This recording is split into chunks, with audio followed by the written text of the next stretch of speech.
everybody, I'm Nettie K. Welcome back to part 2 on our chrysanthemums in a green pot painting. Now we're going to get to the color, and I'm really excited about it. Part 1 was all about creating this little wipeout technique and tonal rendering ahead of time so we know where we're going. And now we're going to add the color. What I've got on my palette right now, it's a little bit messy, but I'll show it to you.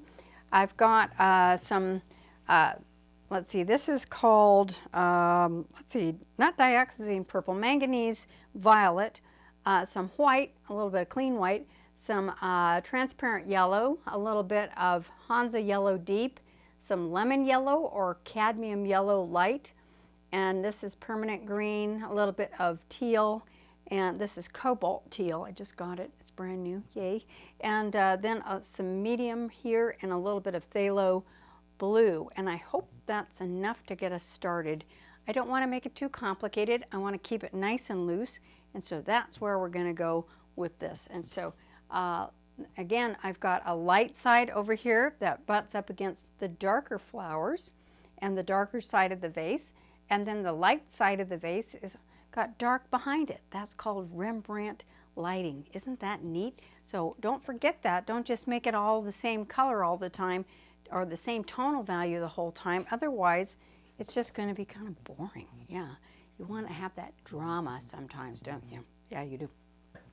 All right, so let's focus on that jar to start with. Okay, so the first thing I'm going to do is I'm going to put a little medium onto my brush, and I've got about a 1/2 inch brush on this one, not too big, and certainly make it bigger than, you know, that little tiny 2-hair brush. You don't want that. You want to make sure you have enough of a brush to make a mark. And I'm noticing that the undercolor of this pot is in a yellowish tone. So I'm going to start with that cadmium yellow color. Now I know that the pot is not a yellow pot, but it has it feels as though it has that kind of a yellowish feel to it. And I'm also thinking about the fact that it was made with coils, and so the coils go around like this, and they go around like that. And so I'm using this 1/2 inch brush to create this kind of a jump rope effect with this with the color. And so I'm just making little ropes by putting these on. Now I think I'm just going to ignore this that highlight right now. I know we worked hard to get that just right, but I'm going to ignore that highlight. And I'm going to add just a little bit of orange, and I think a tiny bit of white to that, because it's registering not quite yellow enough, so I'm going to try that a little bit. So this is our transparent orange, and so you can see those little jump ropes and how they are like this, everybody, not straight across, but they have that kind of a feel to them like this. All right, I'm going to keep going down the little pot, and then it creates the shape and the feel of that. And so now on this one, I'll do the same. I'm going to come up and around. We're going to recreate this in just a second. Now you could actually allow this to dry overnight and then put a glaze of color over the top of it, and it would look pretty good too. So it has a pretty good feel to it right there. And then I'm going to wipe off this brush. In fact, I should get a clean one, but I'm going to wipe this brush off. And, oh, I forgot to do the neck, just a second. I'm going to put the neck in here, same kind of thing. Yellow is very transparent or very translucent, and so it will be affected by the things that are under it, all right? And the only way that it's not translucent is if you add white to it. So we're going to add a little bit of white to it in a few spots here. We don't want to make it into a yellow vase. Well, we could if we wanted to, but I kind of like that color the way it is. A little bit more of that transparent orange, and then I'm going to add a little bit of the Hansa yellow, transparent orange, and I'm going to add just a little bit of white to it over here on the lighter side of the pot. I'm going to go a little faster now. I'm going to pull that right over the highlight, and that's all right. And then I want this to be lighter, so I'm going to add some white to it. A little bit of white to it on the outside part of that handle, and there it is, like that. Okay, and then I'm going to add a little bit more of that lighter color or lighter tonal value right there so that it pops out a bit. All right, I like that a lot. Got to watch out that I'm not trying to just avoid that little that little lemon there. And I think on this one I'm going to go ahead and add a tiny bit of that manganese violet into the shadow and see what happens. Okay, I haven't cleaned my brush, I just wiped it off, and now I'm going to create the little shadow in a manganese violet. And violet is the opposite to my yellow color. It seems to be kind of giving me a little bit of trouble there, but I think I've got it. And so that helps when I put that lemon on, it's going to create that wonderful contrast when we do this, you know, this kind of bright, wonderful lemon in the right next to it. So a little bit more of that. And then I think I'll put that violet underneath here. Now I have a teal, cobalt teal, or yeah, that's what it is, cobalt teal and a little bit of violet. And I'm putting just a little bit of cobalt teal and violet together. I'm going to test that out for the shadow underneath here. In fact, I think I want to take that violet and teal and add it. Yeah, that's better, you know. I'm going to put that into that shadow right there. And we'll put that shadow, connect that to the lemon part right there. Maybe I'll put just a little bit in there. Ooh, that's pretty. And so we're going to put that in, and then I'll extend that out. Now when you're doing a shadow, everybody, make sure you don't leave a super hard edge. Otherwise it looks like it has a hole in the table. You don't want a hole in the table. That looks silly. A shadow is not a thing. It's a reminder of a thing, okay? So it doesn't have its own body. It's just, it's not a reflection, but it's just kind of a little reminder of what this thing is. This is the solid thing, and this is not solid. And so I want to take the edges of that shadow and kind of fuzz them out a little bit, mute them out a little bit. You can do it with a Q-tip or a little bit of a cloth so that it isn't so strong that it is stronger than your object itself, you know? You don't want that, no. And I'm finding I've got the same problem right here. I made a hole in that cup, didn't I? I made a hole right in the vase, and so now I'm going to take that and I'll rub the vase into the shadow a bit. And I'll mess around with that even more as we go, but I want to keep that nice coil going a little bit. There we go. Okay, we'll rinse out the brush, and now I want to come in with the Hansa Yellow, and I'm going to put the Hansa Yellow onto, this is the Hansa Yellow Deep. Look how beautiful that color is. It's so lush and wonderful. And I'm going to come up around, and I'm picking up some of the color underneath, which, okay, now I got to wipe it off a little bit, which helps with the shadowing. And so when I set it down right on the clean part to start with, I get a much cleaner yellow on there, and then as I move it towards the shadow, it picks up the shadow color that I've already laid down, and so it's already kind of doing its thing right there. Okay, so here's our little lemon with a shadow. Shadows on lemons are a bit challenging because sometimes it just makes your lemon look rotten or dirty. So you gotta try to figure out how to make those look clean. And I'll tell you, it's a challenge. Sometimes you want to make them into lavender. But if you mix yellow and lavender together, you get brown or gray. And sometimes it works and sometimes it doesn't. Remember what the shape is. Remember, it's like this. So you're not just filling it in like you're coloring in a coloring book. And make sure you get enough paint on there. So that's just kind of the nice beginning part of this. And then I'm going to put a little bit of white in with that Hansa Yellow. White and Hansa Yellow, and that'll be the next layer. White is opaque, the yellow is transparent, so the white with the opaque color will make it this beautiful color. But you see it also makes it a bit more muted in its flavor, and so it looks more creamy. And so there's another little frustration sometimes. So what I want to do is maybe do this in layers a bit. I don't know, let it dry. I'm going to see what happens if I put a lemon yellow on top for our third layer over as it gets into the light. Let's try that. Now here's a lemon yellow. Put that right there. And there, you see as I'm working the shape of it, This is not the best brush for this, I'm realizing. I should be using probably a filbert brush, which is round on the end. But the main thing is don't keep rubbing it until it dies. You don't want to make it wall paint out of it. You know, you want to make sure it stays nice and loose, and you just lay the layers on top of it one at a time, and you just kind of make it like a nice cake with all these wonderful layers. You don't put the cake in the blender. You know, you don't.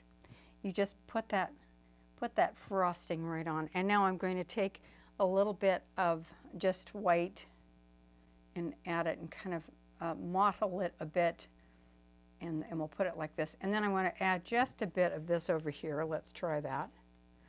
Hansa yellow and white, and we'll put that, make that little kind of little thing sticking out, little knob there, and maybe a feeling of a reflection right there. Isn't that just yummy? Woo, that's so pretty. Now I think I want to take the edge of my brush and kind of bring this up. Remember that your lemons or anything that's round, it doesn't have a hard edge, okay? That's the hardest concept to get, is that how do I make it soft on the as it goes back into space? And you just do that. You can do it with a Q-tip or your finger. Don't do it if it's cadmium colors. You want to try to avoid that. But use a Q-tip and just kind of fuzz out that edge so that it goes back into space. Because if it's a hard edge, it's going to look like paper doll time. Okay, just saying. All right. So now I've got the lemon in. I've got these flowers, and let's now go back into that vase a little bit.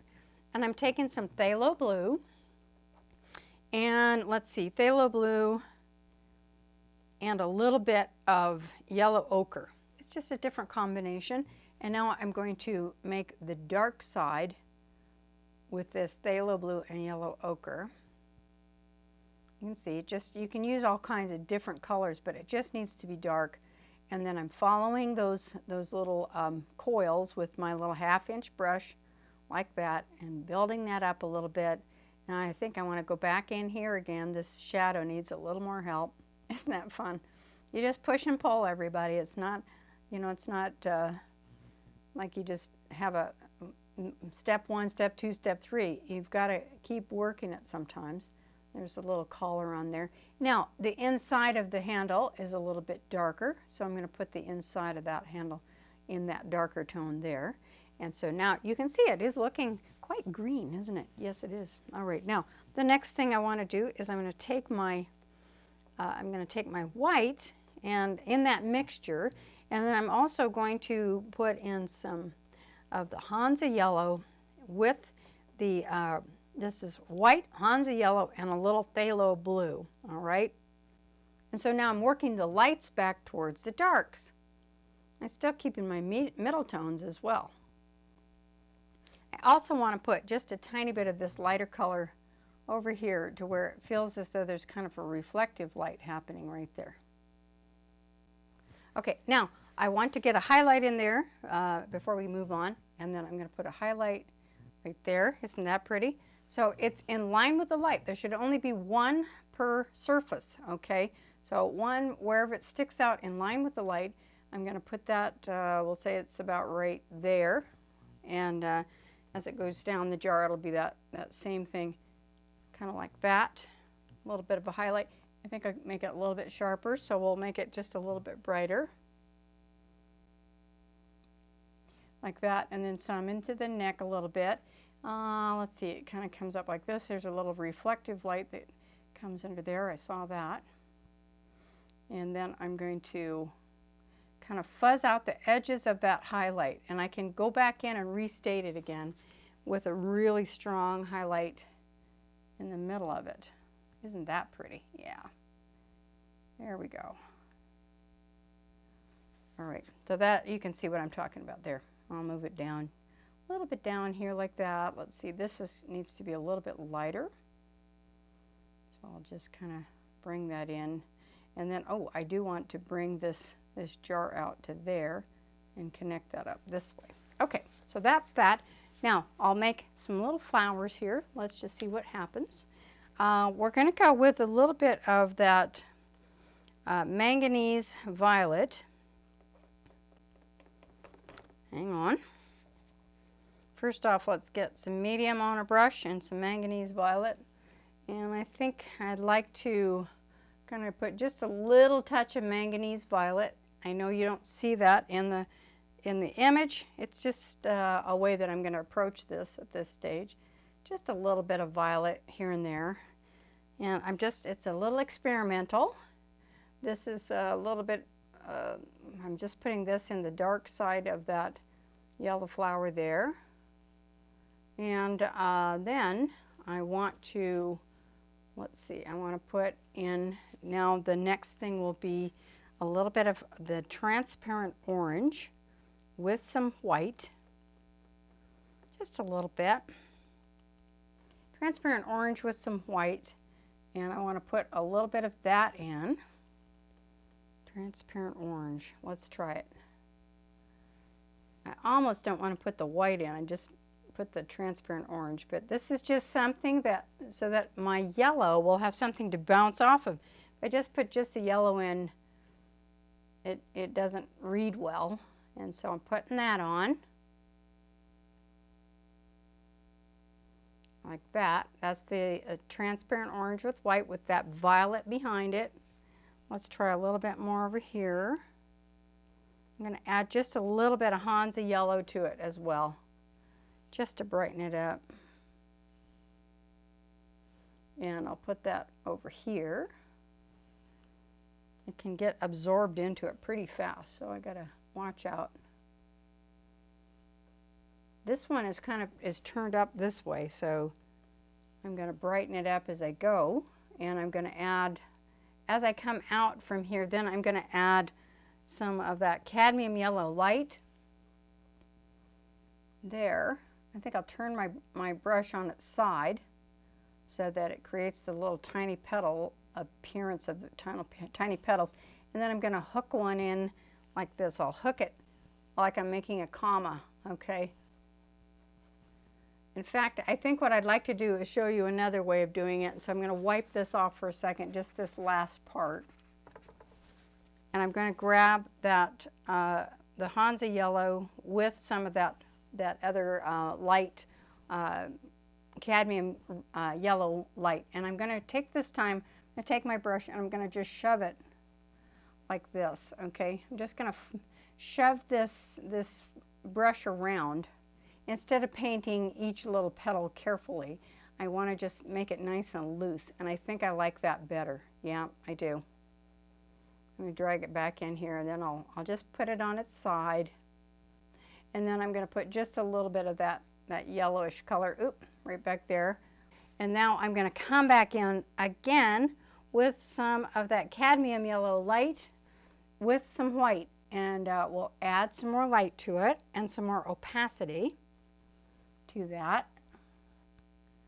And I'm just going to do this nice and loose. Don't mean to confuse you at all, but it's just a fun way of doing it. You can see I'm more concerned with where the lights are rather than each little petal. I think I'd rather have you do it that way. I'm just shoving it. It's funny, for years I've told my kids in my academy and some of my students, please do not shove the brushes because, you know, it wears them out. But in this case, I think it actually works better when you push the brush rather than stroke the brush this way. Okay, just saying. All right, now I've got that orange going that way, so now I'm just going to keep rubbing it around a little bit like this.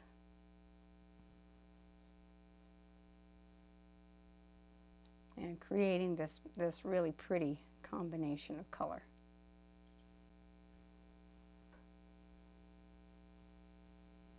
Yeah. Now, at this stage, now I can come back in and do, maybe take a little brush, not ding around too much with it, but take a brush and create a few strokes that look more like maybe what you're looking for, which would be a few little commas. I'm going to take them up this way, come out this way, so I'll get the illusion of of this flower kind of coming out like this. So, and then a couple petals coming down this way. Yeah, that's it. So you're just making a couple of petals that really do look like what the flower is doing, and not spend so much time on each individual flower petal that you're not enjoying yourself anymore. You're just creating that illusion. That's what painting is all about. It's creating an illusion of a flower. You see how that works? And now I'm going to do the same down here, where I'm just going to take this little brush and then create a few petals coming out here and there, and that will make it appear as though it has that kind of chrysanthemum type feel to it. And then we'll grab a little bit of our light green color, and let's put just that illusion of the stem. And there's also a little bit of a greenery that happens down at the bottom of the flower there. And I don't see it there, and I don't see it there, so I think I'm good there. And then I might put the leaf coming off of this, and it comes out kind of like this, and then I'll just do a little rough one. And let's see, it goes a little bit like that. It's like an oak leaf. Okay. I'm just rubbing it in, and then I'll put a little bit of a little darker part of it kind of coming in like that. And it has little rigid edges on it. Okay, I'm going to mess around with this for a little bit more for my own enjoyment, but I hope you learned something. And I know I did. Every time I sit down to paint or stand up to paint, I learn something new all the time. So now, if you haven't already, don't forget to subscribe, and we'll be meeting again very, very soon.